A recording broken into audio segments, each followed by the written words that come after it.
And welcome to the Kevin Dunn Show. Special in-studio guest all the way from North Carolina, Natoshia Miles. How are you doing? I'm great, and yourself? I'm doing wonderful. North Carolina, first of all, tell us where you're from. I'm from Winston-Salem, North Carolina. Winston-Salem. Mm-hmm. And she has a very incredible story, tragic story. Something occurred almost 3 months ago. We'll be talking with you about that. I want to start out. Tell us your line of work. What do you do for a living back in Winston-Salem? I'm a patrol captain with the Winston-Salem Police Department. A patrol captain? Yes. Now, when you say patrol captain, what is that? I'm responsible for one of the portions of the city. One of the portions of the city? Our city is divided in 3 sections, and I'm responsible for one as it relates to coverage, our service area. As far as the overall people who live in Winston-Salem, do you have a roundabout figure how many people? We have about 260,000 people. That's residents. a large area. Yes, yes. So you patrol a third of that? Yes. Now, how long have you been in law enforcement? About 25 years. 25 years? Yes. And what did you start out at? I started out as a patrol officer in Winston-Salem, yes. I've been there my entire career. Do you like it or you love it? I love it. It's very challenging at times, but it's rewarding at the same time. Do you have to be mean to a lot of people? No. It's all about treating people like you want to be treated. Treating people like you want to be treated? Yes. Okay, interesting you say that. Almost 3 months ago, we're coming up on the 3-month anniversary. Yes. Is that correct? Yes. Your son was murdered. Yes. On the campus of North Carolina A&T. A&T University, A&T yes. Yes. You probably, in your line of work, you've experienced death so many different times with other people. Yes. What was it like when you received the call that something had happened, even though you didn't know all the details, but when you first received the call and found out your son had been involved, what were your thoughts? It was a scary feeling. I actually received the phone call from my brother because my son was killed in a town adjacent to where I live on the campus of North Carolina A&T University. I am familiar with many of the law enforcement officers there in Greensboro, North Carolina, and one of the deputy chiefs recognized my name when he saw it and contacted our agency. Mm-hmm. And my son's car is registered in my name. Mm-hmm. And they reached out to my supervisor, who in turn tried to reach out to me. Mm-hmm. I was in Florida on vacation at the time. Mm. And my brother is a retired officer with the same agency. Mm-hmm. So they went to my brother's home and gave him the notification. Mm-hmm. And my brother reached out to me and let me know. So it was devastating and kind of surreal because I know my son wasn't a type of kid who would place himself in harm's way.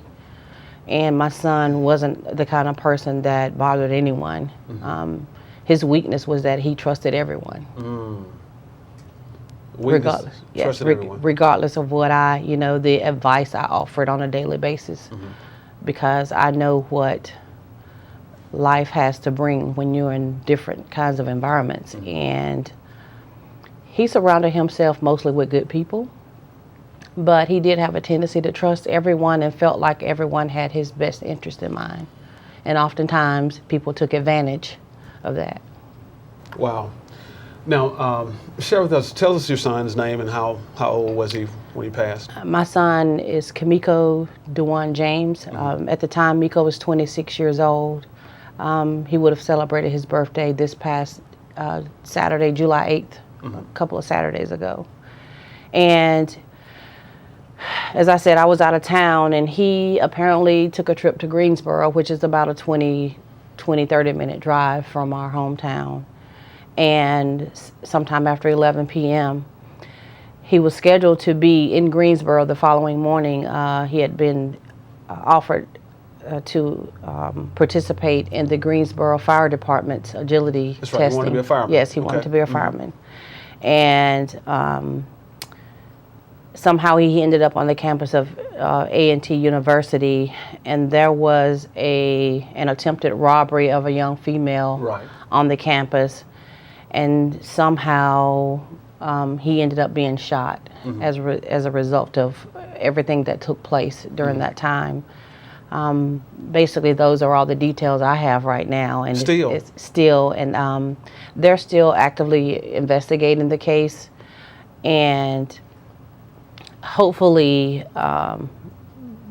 they do have a few people named in the incident, but no arrest has been made as of today. 3 months and no arrest. Yes, yes.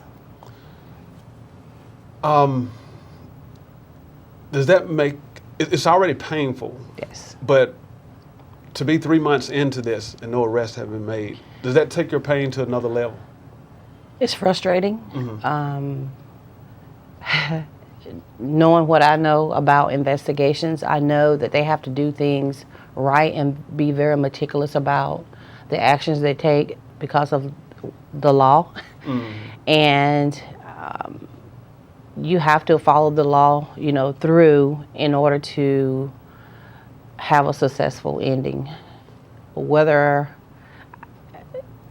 To me, there's no successful ending to this, because at the end of the day, my son is no longer with me, but somebody else's son will be taken away from them, when it's all said and done. So the same law that you live by these 20 years, in this process, you now have to find a way to trust it. Yes, And I applaud you that you're doing that. Yes. It's difficult. A lot of times it seems that offenders have more rights than victims, and I'm trying to process that through. I know the law. I know enough of the law. I feel like they're doing what they're supposed to, but at the same time, it's difficult for me because I've never approached it from this perspective. Right. And so it's been very challenging for me.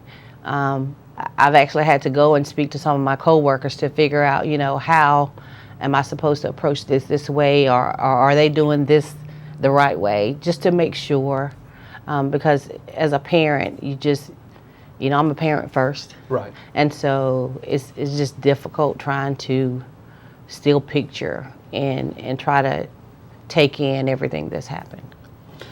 I honor you for even the willingness to share your story.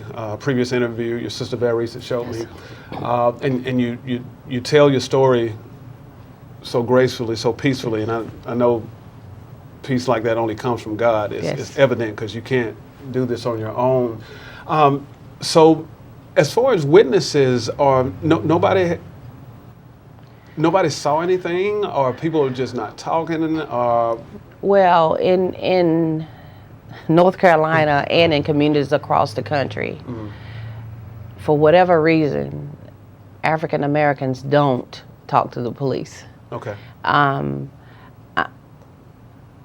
Based on the information that I have, I felt like there are people Right. that were present at the time, and for whatever reason, maybe out of guilt, they're not offering that information willingly.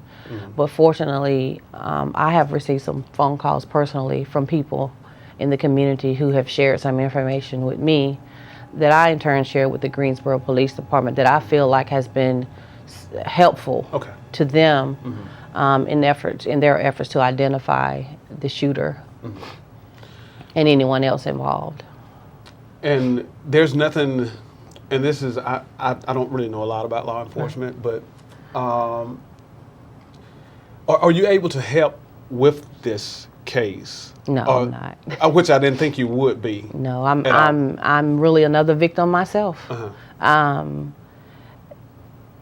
It's difficult not knowing every step that's taking place. I'm suffering enough having lost my son, but to sit day in and day out waiting for some information is kind of trying. I have been hard-headed and sent a few texts. Okay, all right. I've been offering suggestions and so. cases that I've experienced and things that I've done at my agency to kind of bring justice to families. And, I've offered my input probably more times than the investigators' wishes at this point, but Okay. I'm only doing what my heart is telling me to do. Exactly. Tell us, shifting just a little bit, why did your son want to become a firefighter? My son was just like any other kid who, he wasn't perfect. As a young man, he still really wasn't sure what he wanted to do in life. Even as I pushed him to do things differently, he made his own choices. And he was currently working as a service technician with Parkway Ford in Winston-Salem. And, we talked. He was always looking for something better. And one of the things I always told him, if you're the smartest one in your group, then it's time to find new friends. And so I would always push him to do better. And he came to me one day and said, I got it, He said, I'm going to apply for the fire department. He had actually applied in Winston-Salem, but wasn't selected in the process. But about a month and a half ago, he got the letter from Greensboro, and he was so excited at the opportunity. And he had told me, my plan is to work in Greensboro for 5 years and move back to California. So he had a plan. Yeah. Now, you said he liked helping people. He trusted everybody. Yeah. So with this alleged robbery attempt or whatnot, so you as a mother, you feel that he was trying to intervene in some kind of way to protect somebody else? I'm not sure. I do know that the entire incident was related. The young lady was on campus, and a parent visitor to the campus. She wasn't a student, nor was my son. And whatever happened, and the young lady alerted the police, and in their search for the gunman, they located my son in the car suffering from a gunshot wound to the head.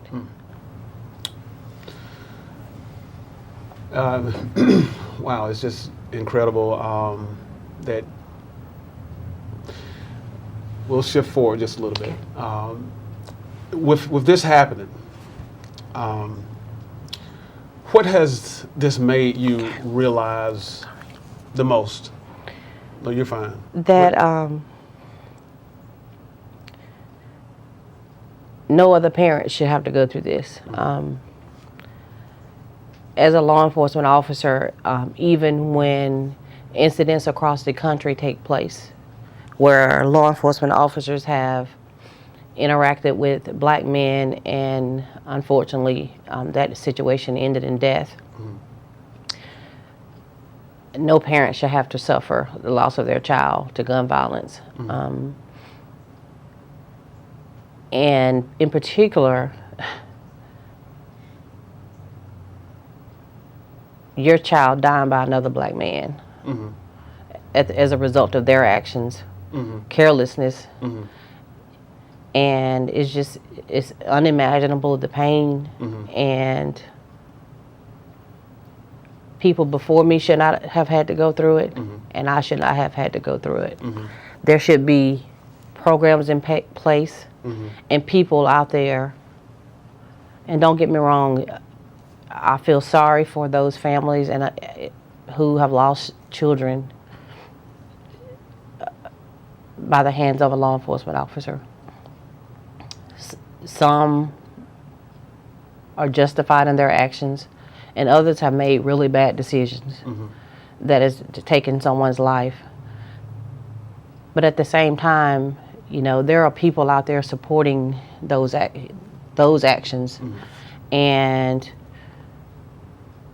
the black community stands up and support that when an officer kills a black man. But when another black man kills someone, another young black man, as in my situation, nobody does anything. No one does anything. No one speaks out to try to end the violence in black communities, and it continues to happen. across the country. I never talk to my children about what to do when you run into the police. All right. I never had that conversation because I raised my children to respect everyone. Exactly. But I did tell my sons, you be careful of the guys you're hanging around. Right. Because they don't have your best interests in mind. Mm-hmm. And so it's unfortunate that they didn't hear my cry out to them, because my son trusted everyone. And I believe with all my heart that that's what got him killed. Why do you feel that black on black crime does not get the adequate attention that it deserves to help bring in awareness?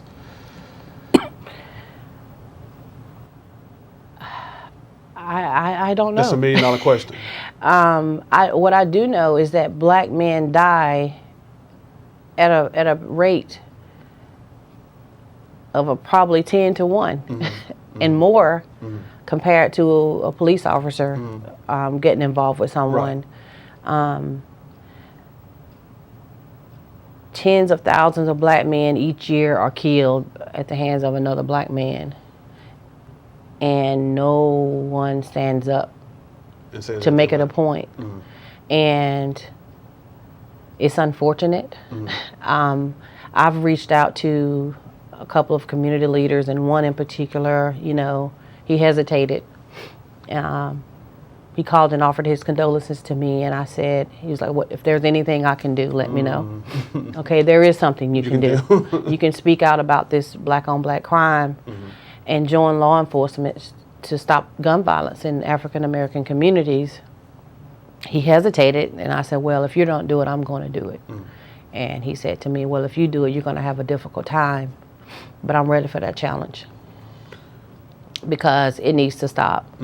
And since there were 3 homicides in Greensboro the night of my son's death. The same night? He was the 3rd homicide. His was the 3rd one.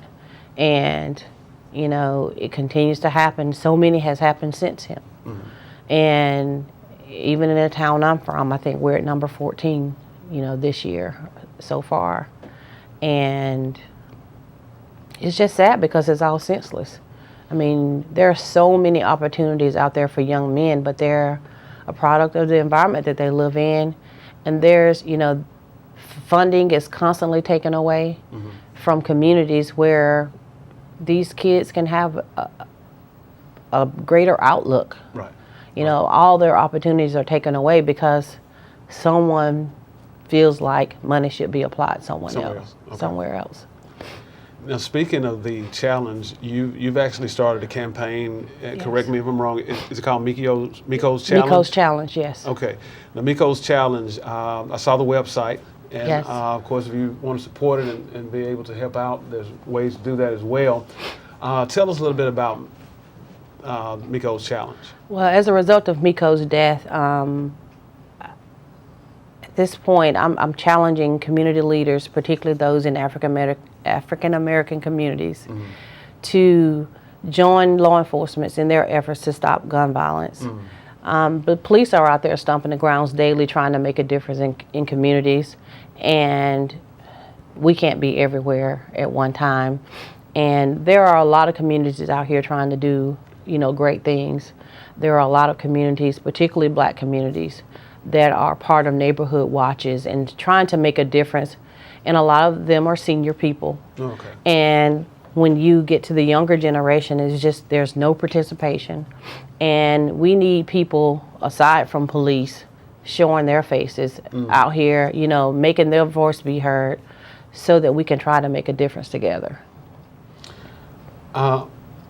I think I may have discussed this with you. I'm not sure. We have those buyback programs. Yes. As far as how successful do you think?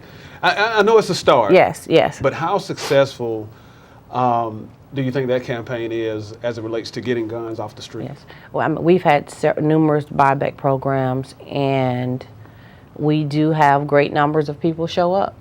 But the young men and women that are out here wreaking havoc on the community, they're not turning in their weapons. And they're the ones out here hurting people. And so you can have all the gun buyback programs you want, but I don't think they'll do any good when it comes to changing the numbers of homicides that cities have, particularly larger, larger cities. And we have to get out there and start grassroots and making connections with these people, with these young men, and try to help change them. And it starts at home, really. And if we can educate parents to try to change their mindsets, because it's going to take a total shift in their thinking. Okay. And how do you do that? I don't know. But I'm willing to do whatever I can do to help change that, because no other parent should have to go through what I'm experiencing right now. And that's my goal, is that parents don't have to suffer the loss of their children. All because of what you went through. Yes. You're looking out for. And it just didn't start now. Right. I mean, I've seen it. I've tried to redirect young people over the years. But families seem to condone their behavior. People nowadays don't want anyone saying anything to their children, but it still takes a community to raise a child. And in my efforts, if I can change one, I feel like I've done well. With Miko's challenge, do you know the website right off? It's MikosChallenge.com. MikosChallenge.com. Yes, and right now I'm in the process of forming a nonprofit. Okay. The landing page is there, but hopefully in the coming weeks we'll be in full motion and ready to take action, starting in our community. Now, right now, what do you feel you need most, as far as people who may be watching, who want to support people need this? to start speaking up. People need to wake up. Wake up. And stop allowing this to happen. It doesn't happen in my community. And I'm sure it doesn't happen in a lot of the communities out there in the world. And it's because people speak up about what's going on. But there are some communities, and I understand some people are afraid to speak out. Right. But there are programs in place where their information is not shared with anyone. But we're hurting ourselves when we don't speak out, because it continues to happen in the lower socioeconomic neighborhoods, and it's only going to get worse if we don't step up and do something about it. We all owe it to our communities to do something. We get a little job, we move out, and we don't look back. But that's not how we survive. That's not how those communities should survive. People should be afforded the same opportunities that we have.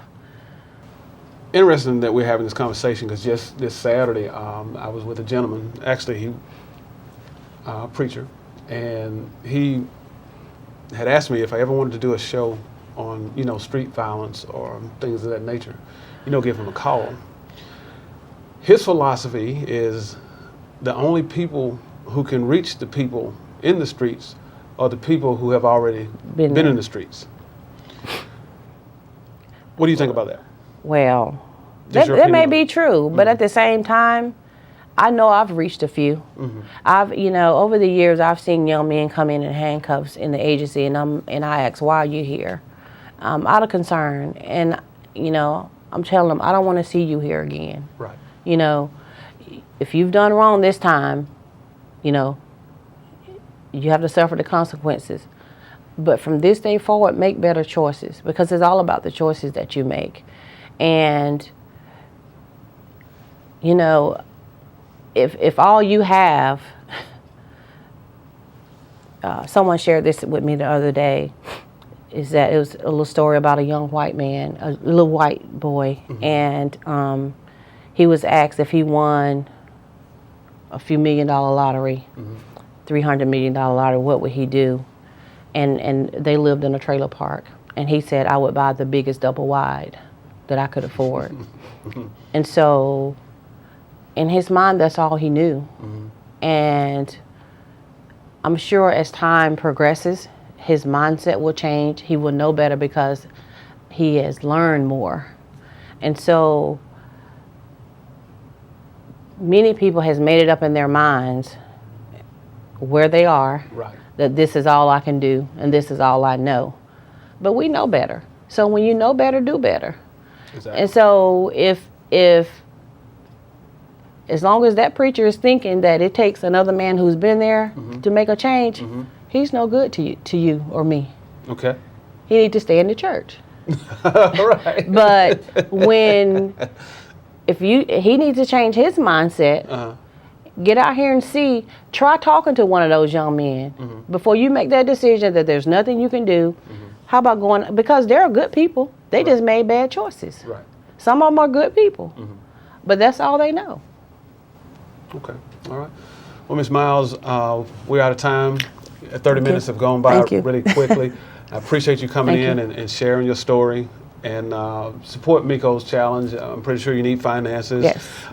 There's a link on that website. Yes. If you wanted to donate to this cause, you can do that. And we'll continue to be praying for you and your family. Thank you. And we'll just believe justice will prevail in your case. Yes. All right. Thank you so much. Thank you. All right. Have a great day. Okay.